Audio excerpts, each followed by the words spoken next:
اسلام کو اور اسلام کے ماننے والوں کو دبانے کی کوشش کرتے رہیں، ان کو مٹانے کی سازشیں رچتے رہیں، منصوبے گاٹتے رہیں، اور حق و باطل کی یہ جنگ برابر چل رہی ہے۔ لیکن میرے محترم بزرگوں، آج کا جو دور ہے، عصر حاضر، یہ جنگ اس وقت بام عروج پر ہے اور بڑی رفتار اور تیزی کے ساتھ چل رہی ہے۔ اس کی وجہ میرے جو سمجھ میں آتی ہے وہ یہ ہے کہ ہم نے دین سے دوری اختیار کر رکھی، ہم نے قرآن کو چھوڑ دیا، اس پیارے آقا سرور کونین جناب رسول اللہ صلی اللہ تعالیٰ علیہ وسلم سے بغاوت کی، اس کے طریقوں کو چھوڑ دیا کہ جس نے اس دین کو ساری کائنات کے اندر برپا کرنے کے لیے قربانیاں پیش کی، جس نے اپنے دانتوں کو شہید کرایا،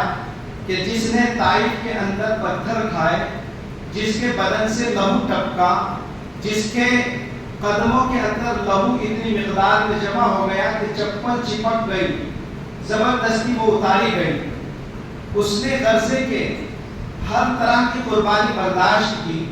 خود پیارے آقا سرور کونین جناب رسول اللہ صلی اللہ علیہ وسلم ارشاد فرماتے ہیں کہ اللہ تعالیٰ بندوں میں سب سے زیادہ نبیوں کو آزماتے ہیں اور نبیوں میں سب سے زیادہ مجھے آزمایا گیا۔ تو ہمارے نبی نے سرکار دو جہاں پیارے آقا جناب رسول اللہ صلی اللہ علیہ وسلم نے ہمارے لیے ہر طرح کی قربانی برداشت کی، ہر طرح کی آزمائش سے گزرے، لیکن آج ان کے لائے ہوئے دین کے ساتھ ہمارا برتاؤ کیا ہے؟ آج ان کی لائی ہوئی کتاب کے ساتھ ہمارا برتاؤ کیا ہے؟ انہوں نے جو ہمیں کامیابی کا، عزت اور عظمت کا راستہ دیا، ہم اس عزت اور عظمت کے راستے کے اوپر کتنا چل رہے ہیں؟ میرے محترم بھائیوں، ہمارا تو ہر شعبہ دین سے خالی ہے، ہمارے اخلاق و کردار وہ نہیں ہے جو پیارے آقا نے ہمیں دیے، ہمارے معاملات وہ نہیں ہیں جو پیارے آقا نے ہمیں سکھائے، ہماری عبادتیں وہ نہیں ہیں جو پیارے آقا نے ہمیں بتائی اور ان کا طریقہ ہمیں سکھلایا، ہمارے رہن سہن کا وہ طریقہ نہیں ہے، ناخن سے لے کر سر تک نبی پاک صلی اللہ علیہ وسلم کی کوئی سیرت ہمارے اوپر نظر نہیں آتی ہے۔ تو بتائیے، جب ہم دین کے ساتھ میں پیارے آقا سرور کونین صلی اللہ علیہ وسلم کے لائے ہوئے پیغام کے ساتھ میں اور خود قرآن کریم کے ساتھ جو کتاب ہدایت ہے، کہ جو نور ہدایت ہے، قرآن کریم اس دنیا کے اندر صرف ہدایت نامہ بن کر کے آیا، قرآن کریم کو ہدایت کی نیت سے جس نے بھی پڑھا اور اپنایا، اس کے دل کی زندگیاں تبدیل ہو گئی، اس کے دل بدل گئے۔ حضرت عمر فاروق رضی اللہ تعالیٰ عنہ کا واقعہ آپ نے سنا ہے کہ وہ کس قدر کٹر تھے، نبی پاک صلی اللہ علیہ وسلم کے دشمن تھے، آپ کی گردن اڑانے چلے تھے، مگر جب قرآن کریم کو انہوں نے سنا اور دل کے اندر قرآن کریم کی آیات نے دستک دی تو ان کا دل بدل گیا۔ جو دشمن تھا وہ ہمیشہ ہمیشہ کے لیے پیارے آقا سرور کونین کا غلام بن گیا، لیکن اس دین کے ساتھ ہمارا برتاؤ بالکل حس ہوتے رہتے، ہم نے اس کو چھوڑ دیا ہے، قرآن کریم کو ہم نے چھوڑ دیا، ہماری زندگیوں سے قرآن کریم نکل گیا۔ تو بس میں اتنی بات اپنے آپ سے اور اپنے مہمانوں سے اور اپنے طلبہ سے کہنا چاہتا ہوں کہ اگر ہم عزت والے دن دیکھنا چاہتے ہیں، اگر ہم عظمت والے دن دیکھنا چاہتے ہیں، اگر ہم اپنی زندگیوں کے اندر سکون پیدا کرنا چاہتے ہیں، ایک ہی راستہ ہے قرآن کا راستہ اور پیارے آقا سرور کونین جناب رسول اللہ صلی اللہ تعالیٰ علیہ وسلم کا راستہ، کہ اس کو اپنائے بغیر عزتوں کا تصور ہمارے لیے ناممکن ہے۔ اگر ہم عزتوں کا تصور کسی اور راستے سے کرتے ہیں تو ہم گمراہی میں ہیں، ہم غلط سوچ رہے ہیں، ہماری فکریں غلط ہیں۔ اس لیے میرے بھائیوں، ہمیں اپنی معاشرت کو بہتر بنانا ہے۔ ہم اگر اپنے معاشرے میں گھومیں اور جائزہ لیں، محاسبہ کریں تو کون سا ایسا گناہ ہے جو ہمارے درمیان نظر آیا ہو؟ ہمارے معاشروں کے اندر غلاظت ہے، تعفن ہے،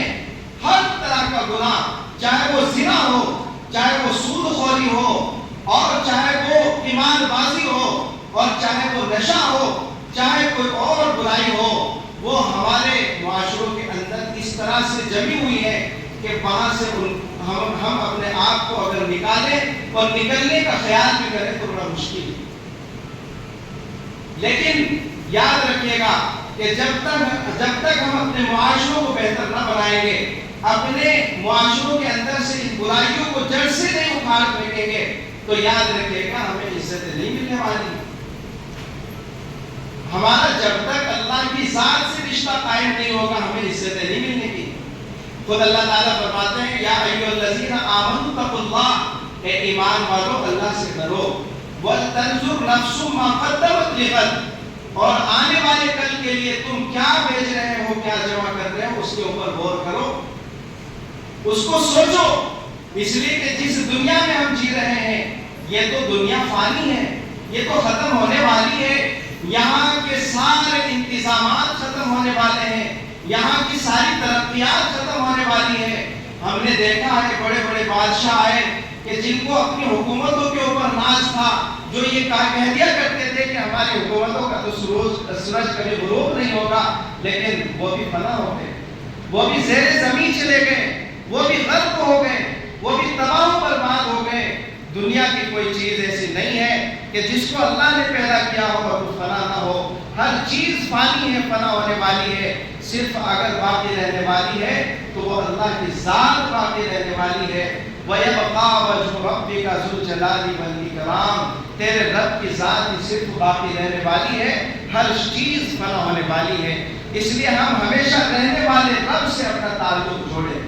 اور اس گھر کو بنائیں جس گھر کی کامیابی کے لیے اللہ تبارک و تعالیٰ نے ہمیں بار بار تاکید کی ہے، بار بار متوجہ کیا ہے اور بار بار یوں کہا ہے کہ مجھ سے ڈرو اور آنے والی کل کی تیاری کر لو. پیارے آقا جناب رسول اللہ صلی اللہ علیہ وسلم نے ارشاد فرمایا العاقل من دان نفسہ وعمل لما بعد الموت. ہم تو عقل مند ان کو سمجھتے ہیں جن کے پاس علم زیادہ ہوتا ہے، ہم عقل مند ان کو سمجھتے ہیں جو بڑے ڈاکٹر ہوتے ہیں، بڑے انجینئر ہوتے ہیں، بڑے سائنسداں ہوتے ہیں، جو بولنے کا ملکہ رکھتے ہیں، جو ہرانے کی طاقت اور صلاحیتیں رکھتے ہیں، ہم ان کو عقل مند سمجھتے ہیں. لیکن ہمارے آقا عقل مند کس کو فرما رہے ہیں؟ آقا ارشاد فرماتے ہیں العاقل من دان نفسہ وعمل لما بعد الموت. عقل مند وہ ہے جس نے اپنے آپ کو جان لیا، سمجھ لیا اور مرنے کے بعد کے لیے عمل کیا، وہ عقل مند.